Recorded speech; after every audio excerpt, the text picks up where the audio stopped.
Hello everyone, welcome to my channel. So let's start with question number 7 of chapter squares and square roots, exercise 6.3.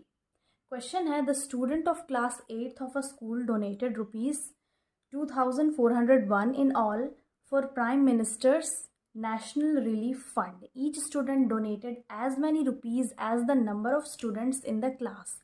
Find the number of students in the class. तो इस question में क्या है कि class 8th के students prime minister relief fund के लिए कुछ मनी डोनेट करते हैं और टोटल अमाउंट क्या आता है ₹2401 और क्लास में जितने नंबर ऑफ स्टूडेंट्स हैं हर एक बच्चा उतना ही डोनेट करता है। फॉर एग्जांपल अगर क्लास में 100 स्टूडेंट्स हैं तो हर एक बच्चा 100 रुपीज़ डोनेट करेगा। सो क्वेश्चन में है find the number of students in the class. हम लोग को नंबर ऑफ स्टूडेंट्स फाइंड करना है।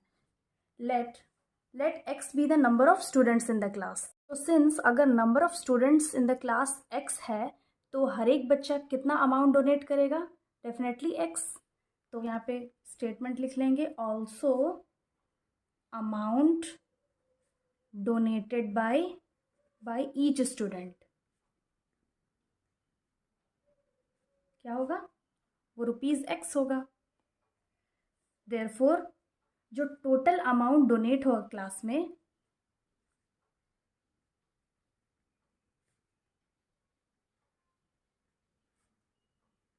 डोनेटेड बाय द क्लास वो क्या होगा? x into ₹x। ये x है टोटल नंबर ऑफ स्टूडेंट्स और ये जो ₹x है वो अमाउंट डोनेट किए हैं हर एक बच्चे। तो x इंटू एक्स करेंगे तो ये हो जाएगा ₹x²। अब अकॉर्डिंग टू द क्वेश्चन क्या होगा? जो टोटल नंबर ऑफ स्टूडेंट्स है जो मनी डोनेट किए हैं x², ये क्या है 2401। अब इसका हम लोग सॉल्यूशन फाइंड कर लेंगे।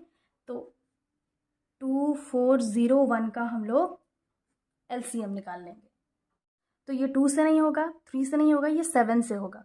7 3 ज़ा 21, यहाँ पे 3 कैरी चला गया। 7 4 ज़ा 28, यहाँ पे 2 चला गया तो ये 21 हो गया। तो 7 3 ज़ा 21। अगेन इसको हम लोग 7 से कर लेंगे। 7 4 ज़ा 28, यहाँ पे 6 चला गया। 7 9 ज़ा 63। अगेन 7 7 ज़ा 49, 7 1 ज़ा। तो इसको हम लोग लिख सकते हैं x is equal to square. जब इक्वल के इधर आएगा तो वो रूट में चेंज हो जाएगा। तो ये हो जाएगा 2401। Then again square x is equal to जो इसका फैक्टर्स हम लोग लिख लेंगे 7 इंटू 7 इंटू 7 इंटू 7। अब इसको पेयर्स में डिवाइड कर लेंगे तो ये x इज इक्वल टू, अब ये जो पेयर है नंबर हम रूट के बाहर लेके आएंगे तो ये एक बार हम लिख लेंगे। ये एक पेयर बाहर आ गया 7 हो गया, ये अगेन एक पेयर बाहर लेके आ गए 7 हो गया। तो ये हो जाएगा x इज इक्वल टू 7 7 ज़ा 49। That means total number of students हैं 49। हम लोग को नंबर ऑफ स्टूडेंट्स फाइंड करना था। तो hence the number of students in the class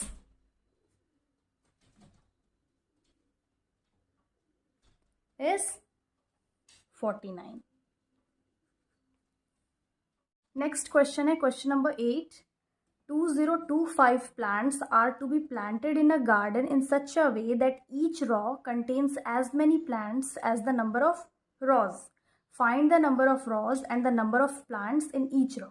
अब इस क्वेश्चन में क्या है कि एक गार्डन है जिसमें टोटल नंबर ऑफ प्लांट्स कितने हैं 2025 और उस गार्डन में जितने भी नंबर ऑफ रॉज है उतना ही नंबर ऑफ प्लांट्स है। फॉर एग्जाम्पल अगर टोटल नंबर ऑफ रॉज है 50 तो एक रॉ में टोटल नंबर ऑफ प्लांट्स कितना होगा 50, यानी कि जितने भी नंबर ऑफ रॉज है उतने ही नंबर ऑफ प्लांट्स है। हम लोग को यहाँ पे नंबर ऑफ रॉज भी फाइंड करना है और नंबर ऑफ प्लांट्स फाइंड करना है।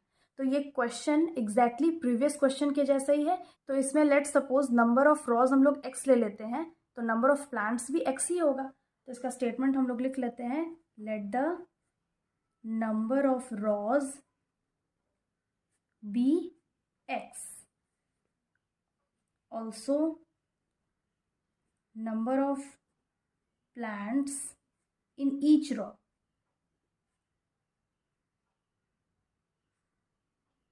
is also x. Therefore, yes, so number of plants or total number of plants that is planted in the garden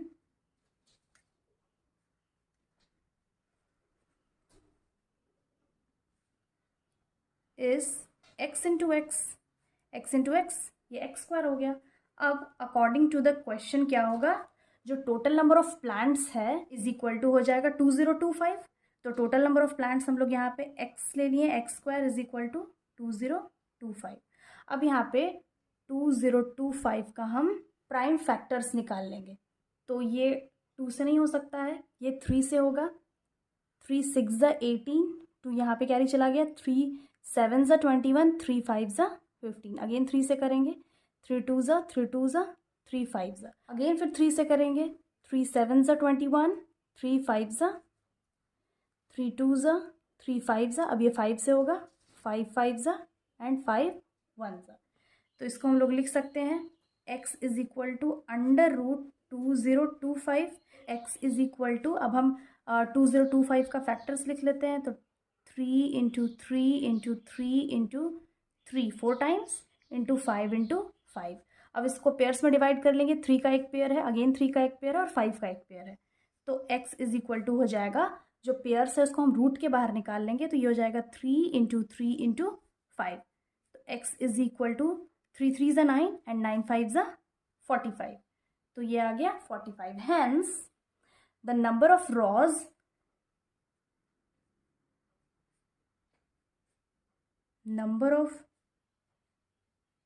rows are 45 and also number of plants in each row is 45. अब next question है question number 9. Find the smallest square number that is divisible by each of the numbers 4 9 and 10. तो हम लोग को वो सबसे smallest square number निकालना है. ये क्या है, स्क्वायर नंबर जो कि 4 9 और 10 तीनों से डिविजिबल हो. तो सबसे पहले हम लोग 4 9 और 10 का एलसीएम निकाल लेंगे.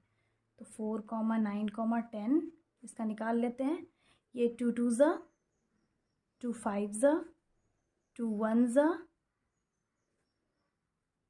3 3 ज़ा 3 1 ज़ा एंड 5 1 ज़ा. अब इसके फैक्टर्स को हम लोग यहाँ पे लिख लेंगे.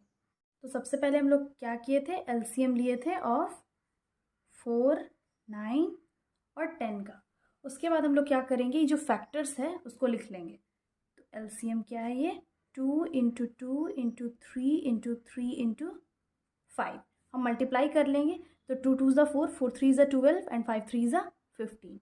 15 और 12 को हम लोग मल्टीप्लाई कर लेंगे. तो 5 2 ज़ा 10 2 1 ज़ा 2 प्लस 1 3 1 5 ज़ा 5 एंड 1 1 ज़ा 1. तो ये आ गया 180. अब यहाँ पे 180 परफेक्ट स्क्वायर है, तो हम लोग चेक कर लेंगे. तो ये 2 तो पेयर में है, 3 भी पेयर में है, बस एक 5 है जो अनपेयर्ड है. दैट मीन्स ये एक परफेक्ट स्क्वायर नहीं है और हम लोग को परफेक्ट स्क्वायर ही फाइंड करना है. तो अगर यहाँ पे एक और 5 होता तो ये एक परफेक्ट स्क्वायर होता. तो अब हम क्या करेंगे, 180 को 5 से मल्टीप्लाई कर लेंगे. यहाँ पे लिख लेंगे मल्टीप्लाइंग 180 बाई 5. तो 180 इंटू 5 8 5 ज़ा 40 5 1 ज़ा 5 6 7 8 9. तो ये क्या आ गया 900. Hence the smallest square number is 900. यहाँ पे 900 क्या है, is a perfect square. Next question है find the smallest square number that is divisible by each of these numbers 8 15 and 20. अब ये क्वेश्चन भी प्रीवियस क्वेश्चन के जैसा ही है. हम लोग सबसे पहले एलसीएम निकाल लेंगे 8, 15 एंड 20 का। तो 8, 15, 20 का हम लोग एलसीएम निकाल लेते हैं। 2 4 ज़ा, 2 1 ज़ा, 2 2 ज़ा, 2 5 ज़ा, 2 1 ज़ा, 3 1 ज़ा, 3 5 ज़ा एंड देन 5 1 ज़ा। तो अब 8, 15 और 20 का एलसीएम आ गया है 2 इंटू 2 इंटू 2 इंटू 3 इंटू 5। अब हम इन सबको मल्टीप्लाई कर लेंगे तो आएगा 2 2 ज़ा 4, 4 2 ज़ा 8, 5 3 ज़ा 15। तो 15 इंटू 8 हम लोग मल्टीप्लाई करेंगे तो 8 5 ज़ा 40 हो गया, 8 1 ज़ा 8, 9 10 11 12। तो ये आ गया 120। अब 120 परफेक्ट स्क्वायर है, हम लोग चेक कर लेंगे, ये पेयर में है, बट 2 3 और 5 ये तीनों नंबर अनपेयर्ड है। मतलब अगर इसमें एक और 2 होता, एक और 3 और एक 5 होता तो ये एक परफेक्ट स्क्वायर होता। अब 120 को परफेक्ट स्क्वायर बनाने के लिए हम लोग इसको 3 5 और 2 तीनों नंबर से मल्टीप्लाई कर लेंगे। Multiplying 120 by 2, 3 and 5 to make it a perfect square is equal to हो जाएगा 120 into 2 into 3 into 5 is equal to, अब ये 5 2 ज़ा 10 एंड 10 3 ज़ा 30। तो 120 को हम लोग 30 से मल्टीप्लाई करेंगे। 3 0 ज़ा 0, ये 0 आ गया, 3 2 ज़ा 6 एंड 3 1 ज़ा 3। तो ये आ गया 3 6 0 0। तो ये 3 6 0 0 अब एक परफेक्ट स्क्वायर है। Hence the smallest